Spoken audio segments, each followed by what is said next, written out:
Hello student, मेरे YouTube channel are study point में आपका स्वागत है। तो आज की वीडियो में मैं रेलवे ग्रुप डी की तैयारी जो छात्र कर रहे हैं, करना चाहते हैं, तो आज उनके बारे में बताऊंगी कि बिना कोचिंग के मात्र 2 महीने में तैयारी कैसे करें। मात्र 2 महीने की तैयारी करके मैंने रेलवे ग्रुप डी का एग्ज़ाम क्वालिफाई किया है। तो आज मैं आप लोगों को अपनी स्ट्रेटजी बताऊंगी कि कैसे मैंने अपना एग्ज़ाम क्वालिफाई किया है, कौन कौन से सब्जेक्ट पढ़ने हैं, क्या सिलेबस है, किस सब्जेक्ट को ज़्यादा महत्व देना है, किसको स्किप करना है। तो इस सब के बारे में इस वीडियो में देखेंगे। तो आज मेरी वीडियो ये लास्ट तक देखना, तो आप पता चल जाएगा कि क्या मेरी स्ट्रेटजी थी, कैसे मैंने एग्ज़ाम क्वालिफाई किया है। तो आप लोगों को मैं बताती हूँ कि रेलवे ग्रुप डी में 4 सब्जेक्ट आते हैं। तो उसमें मैथ 25 नंबर का आता है और रीजनिंग 30 नंबर की आती है, और जीके जीएस और करंट कुल मिला के 20 नंबर का आता है। उसमें रीजनिंग 30 नंबर की आती, साइंस आती है 25 नंबर की। तो साइंस और मैथ को इस प्रकार से पढ़ना है कि मतलब अगर साइंस और मैथ पर आपने कमांड बना ली तो मैं श्योर हूँ कि आपका एग्ज़ाम क्वालिफाई हो जाएगा, क्योंकि साइंस और मैथ में ही बच्चे ज़्यादातर कंफ्यूज हो जाते हैं। साइंस और मैथ में पकड़ बना ली तो अच्छे से एग्ज़ाम क्वालिफाई हो जाएगा।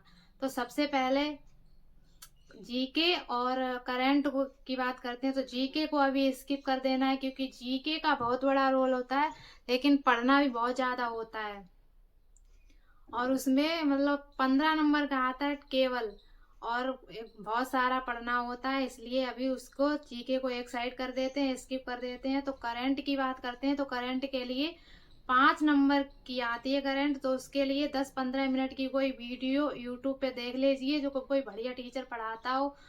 10-15 मिनट डेली देख लीजिए, और 2-3 महीने तक अगर आप देखेंगे तो एग्ज़ाम मतलब करंट आपकी तैयार हो जाएगी। तो एग्ज़ाम के लिए करंट में कोई दिक्कत नहीं होगी।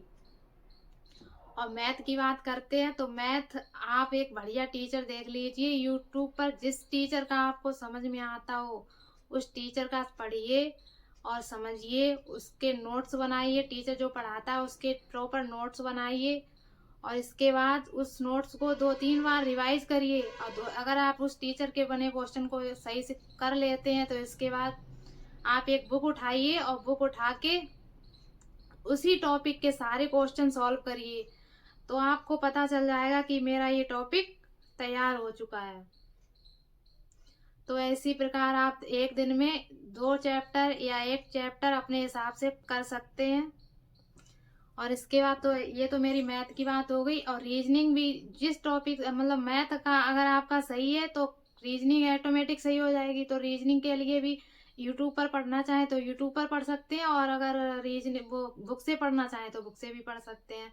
तो अगर कोई टॉपिक आपको आता है, कोई टॉपिक नहीं आता है, तो जो टॉपिक नहीं आता है उसको सही से यूट्यूब पर लिखिए, टाइप करिए, टीचर आएंगे, जिस टीचर का आपको समझ में आ जाए बढ़िया सा तो उसका कर सकते हैं, मतलब तैयार हो जाएगा।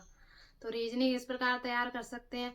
और साइंस भी मतलब जो एक मतलब टीचर पकड़ लीजिए, कोई बढ़िया टीचर, तो उससे साइंस भी तैयार कर सकते हैं। या कोई बुक देख लीजिए, कोई अच्छी सी बुक हो रेलवे ग्रुप डी वाली, तो उसको बुक द्वारा या मतलब टीचर द्वारा पढ़ सकते हैं।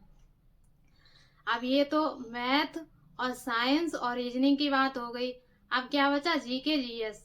तो जीके के लिए हम मतलब मॉक टेस्ट लगाएंगे। तो उसमें जो मॉक टेस्ट में जो जीके के क्वेश्चन आते हैं उसे सॉल्व करेंगे। तो उसके जो एक्स्ट्रा फैक्ट जो होता है उसे भी पढ़ेंगे, समझेंगे। तो जीके मतलब जितने भी क्वेश्चन आएंगे उससे हम तैयार कर लेंगे, मतलब जो मॉक टेस्ट लगाएंगे तो जीके को हम मॉक टेस्ट द्वारा ही तैयार करेंगे। क्योंकि जीके अगर टाइम आपके पास है ज़्यादा, अभी तो बहुत टाइम है, तो जीके वैसे भी तैयार कर सकते हैं। अगर टाइम कम पड़ता है तो आप मतलब मॉक टेस्ट के ही द्वारा तैयार कर सकते हैं। तो ये हमारी मैथ, जीके, रीजनिंग और करंट की बात हो चुकी है। तो इसी प्रकार ये मेरी स्ट्रेटजी थी, तो आप भी फॉलो कर सकते हैं। अगर आप मेरे चैनल पर नए हो तो चैनल सब्सक्राइब कर लेना, अपने अन्य दोस्तों को भी शेयर कर लेना। धन्यवाद।